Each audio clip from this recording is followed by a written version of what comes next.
There's a number of YouTubers switching from iPhone to Pixel and touting a lot of benefits, not just Android, but the Pixel 7 in general. And I've never used Android Auto before, so let's see what I run into when I take my Pixel 7 and connect it to my CarScreen device. Now I just have the Pixel 7 and I don't have the Pro. So in my previous video with my CarScreen device, that's where I did the whole unboxing, and I only used CarPlay at the time. I was really looking at how CarScreen as a device worked in my old car. Check out that video if you want to see how it turned out. But this is my first time with Android Auto. Oddly enough, Apple's CarPlay came out in 2014, and Android Auto has been around since 2015. Both platforms have matured a lot and made it easier to use your phone with a simplified interface while driving, using navigation, playing music, listening to podcasts or audiobooks, and of course voice to text messages, emails, and even making calls. Let's get started with my Pixel. Initial setup is pretty straightforward.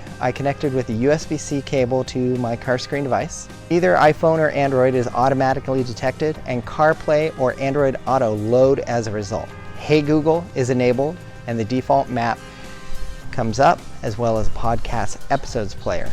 I have to grant permission to Maps and my other apps on my Pixel. Some of the default apps are YouTube Music, the phone app, navigation is Google Maps, like CarPlay uses Apple Maps, regardless of the other mapping applications I have on my phone.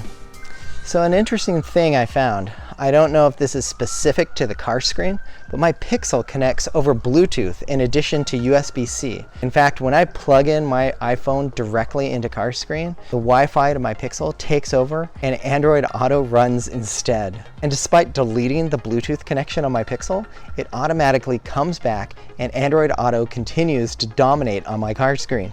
Another issue I had, phone calls. When I received a phone call, it hung, only showing an incoming call screen on Android Auto. It's happened every time for me, so I'm not sure if there's something more that I need to do. Also, from time to time, while navigating during the drive, I'd be dropped back into the home screen and have to select Android Auto all over again. It would load back up, navigation would pick back up, but again, I'm not sure, is this an issue with Android or some other problem on the CarScreen? Because all of these issues that I had, I was not having them in CarPlay on this same CarScreen device. This is my first week with Android Auto, and honestly, I'd stick with CarPlay for now if I want reliability while driving. I'm not going to stop using Android Auto though, so I'm very curious, what are your experiences? Till then, follow me for more tech reviews and tips.